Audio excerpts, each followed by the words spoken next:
Hello, hello, hello, and welcome to Updog Sports Talk. My name is Matt Miller. Joining me today is Justin McGovern, and today we are going over the NFC West. Justin, Let's go. how excited are you? I am very excited. This is one of the more interesting divisions each year. Be very cool to dive in. Some interesting headlines going around. Yeah, let's dive in. Yeah, so if you're new to Updog Sports Talk, we are in the middle of our 40 videos in 40 days to get all of our NFL previews out, so you can see what we think about them, how we break them down and everything. But we are a sports show that represents the little guy. So the Jaguars of the world, the Cardinals of the world, going to college football, the UTRGV Vaqueros of the world. Yeah. We represent the little guy. We make sure that to shed some light on everybody as much as we can, and we do talk about the top, like the LeBrons and the Tom Brady's and everything like that all the big networks talk about, but we don't spend every waking moment talking about them. We bring other teams into the equation. So on that note, sit back, relax, and enjoy the show. Justin, who are we starting with? We are starting with the San Francisco 49ers. Who could have seen this coming? Who could have thought? Now the question is, what do the 49ers have here? Do they have a redemption tour in them? This team really surprised us in a bad way last year. Everything seemed to went wrong and they collapsed to dead last in the division. Now it's time to kind of look at and see what they're doing to try to get back. So let's start with their offseason moves here. What strategy do we see them using this offseason, Matt? What strategy do you see? I mean, they brought in some guys that could fill some holes. So they didn't just focus on one side of the ball. They know they needed everything. They brought in Thomas Morstead, who is going to really help them flip the field. I think that was something that off they didn't. Of a punter, yeah. Yeah. I think that was something that they missed out on last season. I don't think they had a great special teams. They dealt with a lot of injuries the past couple years. So I think now that we're going to see full team, I think it's going to be kind of electric to have them back. I mean, Brock Purdy just made a bag.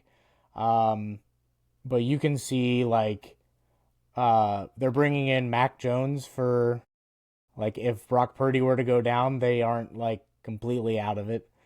How crazy is it that in that draft when they got Brock Purdy with the last pick, all the rumors prior to draft day were that they were going to trade up to number 3 and get Mac Jones. And now here we are years later, Mac Jones is backing up a guy that they scooped up in the last pick of the draft. Yeah, that's wild times.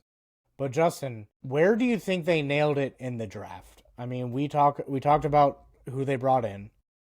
Now, who do you think is going to be the difference maker in this draft class? Before I go into the draft, I will mention one other thing we saw for them in the offseason in free agency and stuff. We saw them cut a lot. They shed a lot of veterans off this roster. Deebo Samuel's gone, for instance, that kind of stuff. So that was a little bit of an interesting thing. But transitioning here to the draft, you look at there was a clear strategy here that they really wanted to hit the defense hard. You got Michael Williams in the first round, Alfred Collins to help stop the run. They have CJ West, Nick Martin, all these guys early on in the draft. They had a ton of draft picks. Actually, I missed Upton Stow as well. All of those guys, all taken early, they clearly saw an issue with their defense, and they were correct to do so. Their defense was aging. It was beginning to struggle. And now you've added a lot of interesting young blood in here. Now, if you want to get into Super Bowl contention, you need all these guys to step up. But, yeah, I was very fascinated by that. You look at on offense, they added some other targets to hopefully add depth. Jordan Watkins is another 4th round pick they made. Jordan James. And I mean, you know the 49ers, they always take a running back in the late rounds of the draft every single year. So that's not a surprise. But then another guy I really like is Junior Bergen, who is a major playmaker at returner, especially for the Montana Grizzlies. That guy could be someone who really makes an impact on special teams initially. We're starting to see rules. They're trying to get the return game more involved in stuff. So Junior Bergen could be a guy who could be valuable as a result of that. Yeah, I think they did a pretty good. Yeah, I think they did a pretty good job in the draft. But one thing that we haven't talked about yet. Do you know who their defensive coordinator is, Justin? No, who is it? Robert Saleh. He made his way back to back. the Bay Area. He's really good. He's maybe not the best head coach, but he is a really he was good. with the Jets, so yeah. But when he was a defense coordinator for the Niners the last time around, there was no better coordinator out there. Like Robert Saleh deserved to get a head coaching job, and I think he's gonna whip this defense into shape. He knows a way around the defense too. Like when he got fired from the Jets, their defense instantly got much worse. Yes. So that's why I'm not terribly worried, but I mean, I think one of their weaknesses is like the lack of experience now on defense. I mean, yeah, you have Nick Bosa, and Fred Warner and a few other guys. Like the backups are almost all rookies. You're not super deep. One area I'm definitely looking at is the secondary, which secondary has often been an issue in San Francisco. That's usually their weaker spot. Like, I'm not concerned about the front. I feel like they're pretty good and deep up front. It's the secondary I'm looking at that might be an issue. Yeah. Yeah, they brought in Trey Brown, so that'll help. But yeah, absolutely. And mentioning question marks, I think the biggest question mark with this team is, what are we going to get out of Christian McCaffrey? Is he going to be ready to go this season? And do we see a whole season out of him at full ability? Yeah, I think they can get pretty far if he's healthy. If he has another season where he gets hurt, you might be looking for a replacement. And I think it helps that they got undrafted running back Corey Kiner. Since I Bearcat mentioned. Yeah, shout out. I do think that he should have been drafted, but the fact that he made his way here just makes this that much deeper of a running back room. Garendo is pretty good. Patrick Taylor Jr., I think he was the running back in XFL for a couple years. So he did really well down there. So I think they have a deep running back room, but I mean, it hinges on CMC. If he's not healthy, then this offense is looking a little light on weapons. Yeah, he is irreplaceable. They have built so much around him. He is just such a critical piece of this team. The next headline I think we need to talk about here, and I don't even know whether to put this in a weakness or strength. Brock Purdy got paid. How do you feel about it? I don't think it's going to affect too much this year. I think we've seen them trim the fat to make it work. Maybe they were trimming some fat to bring in some of the deep free agent pool that's out there. But, I mean, he deserved more than what he was getting paid. That was ridiculous. There has to be some kind of incentive that you can put on, like, 7th round picks to, like, if he lucks into starting, then he still gets paid not even vet min. Like, that's what, $150,000 a year? Yeah. Which is a slap in the face to every player.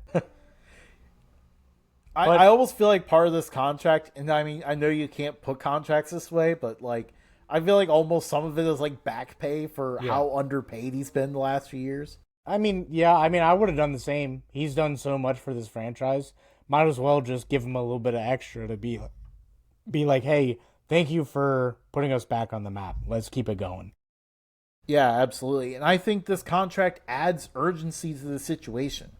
you're going to see more cuts coming as the cap hit gets higher. Usually about year 3 is when that starts to hit. So it almost feels like their Super Bowl window might be still open right now. Obviously, I know there's some question marks, but you're probably not getting too much longer than another year or two in this window, unless you manage things really well. 2 years ago, I think it was as open as they could get, and now it's starting to shut.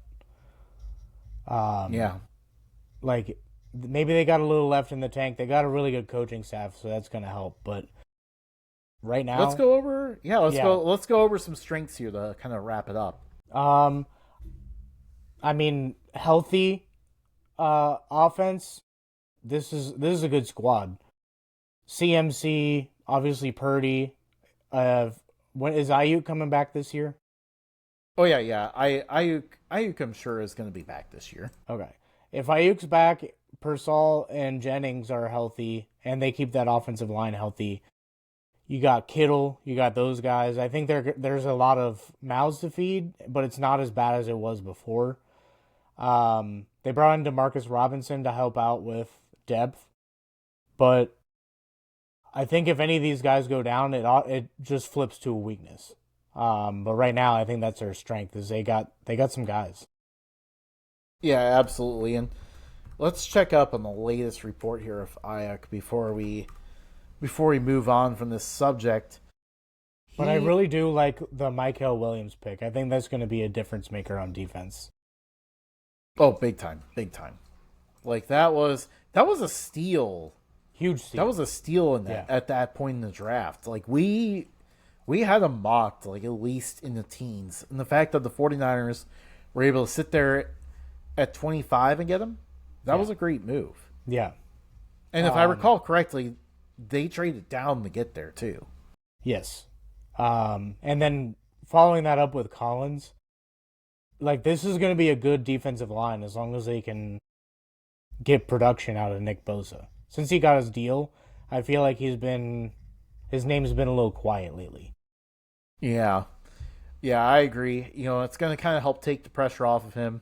Like you said, Michael Williams is in there. And the depth is really nice too. Like Yetur Gross Matos is a solid, he can rotate in there and be a good pass rusher. Bryce Huff from Philadelphia was a good addition. That really helps with the depth of the front. Yes. Any news you found on Ayuk? It definitely, so far it feels like everything I'm seeing is he's gonna. It seems like he's gonna be back this year. Follow us at Updog Sports Talk. Like, subscribe, comment. You can find us on social medias: X, Instagram, Facebook, Threads, TikTok. Those are the main ones. Obviously, YouTube for shorts and stuff and our videos. You can also listen to us, Podbean, Apple Podcasts, Spotify, iHeartRadio, wherever you get your podcasts, we're there. So we'll catch you next time. Again, we are not live during the summer. We are going to recorded videos. So we'll keep pumping those out, and we'll see you guys next fall. Our next live episode will be during football season. We're almost there. Yes, almost there. Well, we'll see you guys next time.